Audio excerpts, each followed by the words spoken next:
Assalamualaikum warahmatullahi wabarakatuh.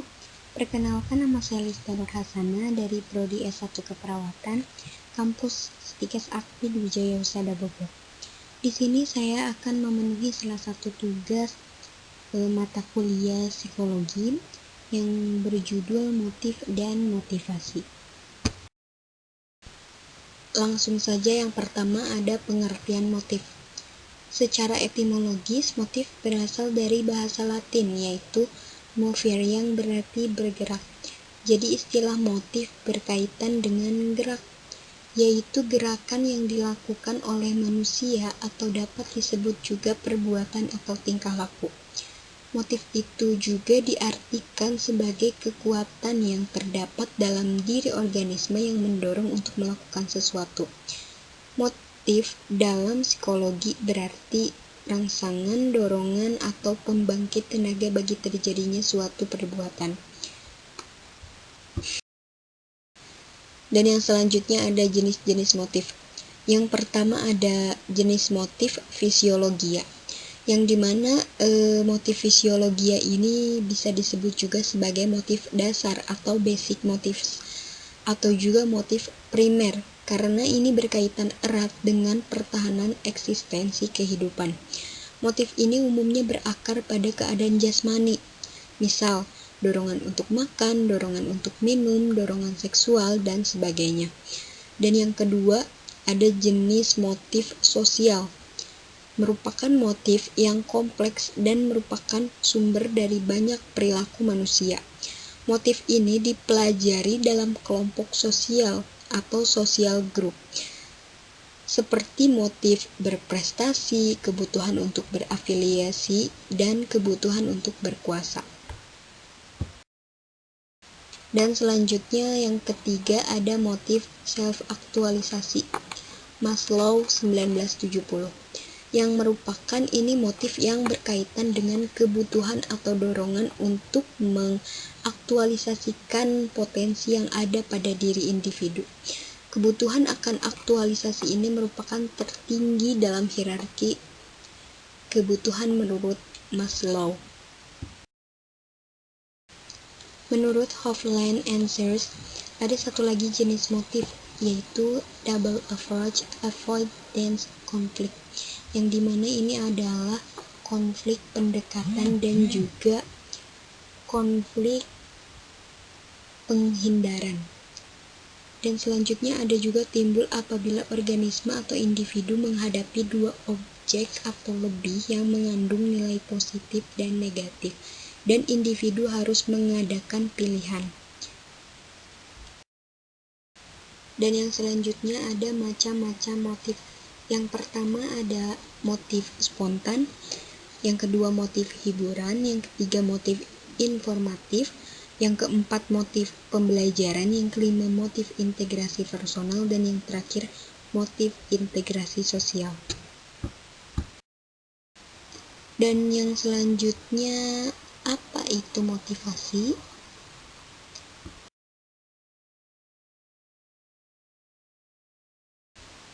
Motivasi merupakan dorongan yang timbul pada diri seseorang secara disadari maupun tidak disadari untuk melakukan suatu tindakan dengan tujuan tertentu.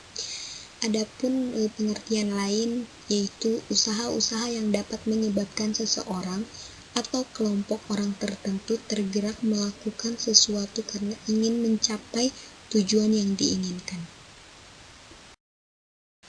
Yang selanjutnya ada 3 aspek motivasi. Yang pertama ada keadaan terdorong dalam diri organisme atau a driving state, yaitu kesiapan bergerak karena kebutuhan. Misalnya kebutuhan jasmani karena keadaan lingkungan atau karena keadaan mental seperti berpikir. Dan yang kedua ada perilaku yang timbul dan terarah karena keadaan yang terdorong dalam diri organisme. Dan yang terakhir, ada tujuan yang dituju oleh perilaku tersebut. Adapun 3 karakteristik motivasi. Yang pertama, sebagai hasil dari kebutuhan, dan yang kedua, terarah kepada suatu tujuan, dan yang terakhir, membentuk suatu perilaku. Selanjutnya, motivasi dibagi menjadi dua. Yang pertama itu motivasi yang berasal dari dalam diri seseorang. Dan yang kedua, motivasi itu berasal dari luar yang berupa usaha pembentukan dari orang lain. Adapun prinsip motivasi, yaitu ada prinsip kompetensi, prinsip ganjaran dan hukuman, pengembangan minat, prinsip pemacu, kejelasan dan kedekatan tujuan, lingkungan yang kondusif, dan pemahaman hasil. Selanjutnya ada fakta motif dan motivasi. Selanjutnya yaitu motif dan motivasi saling mempengaruhi. Ada motif itu sebagai daya, atau motif adalah daya dan motivasi itu adalah prosesnya. Ada juga motif adalah kebutuhannya dan motivasi adalah keinginannya. Kekuatan motif bisa menurun, motivasi bisa menjadi dorongan. Dalam psikologi, motif adalah proses psikologis yang mendorong orang untuk melakukan sesuatu. Dalam psikologis, motivasi bisa datang dari dalam dan dari luar. Dalam psikologi, motif cenderung berkurang kekuatannya ketika pemenuhannya dipenuhi atau dihambat. Kepuasan akan suatu kebutuhan dapat terhalang dan orang tersebut menjadi frustasi. Tetapi ada juga yang terus-menerus mengatasi rintangan ini dan akhirnya berhasil. Motif dan motivasi sama-sama dimiliki seseorang. Setiap orang memiliki banyak dorongan di dalamnya. Perubahan terkadang mengubah apa yang menjadi faktor pendorong orang. Setiap orang dengan keinginan yang berbeda memiliki motivasi yang berbeda pula. Terkadang, orang tidak menyadari bahwa ada sesuatu yang mendorong mereka untuk melakukan sesuatu. Motivasi adalah suatu kondisi dalam diri seseorang yang mengarahkan keinginan orang untuk melakukan kegiatan tertentu untuk mencapai tujuan.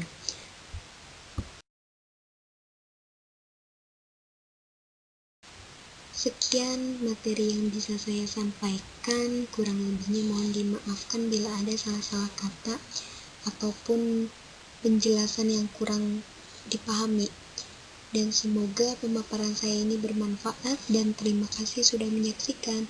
Wassalamualaikum warahmatullahi wabarakatuh.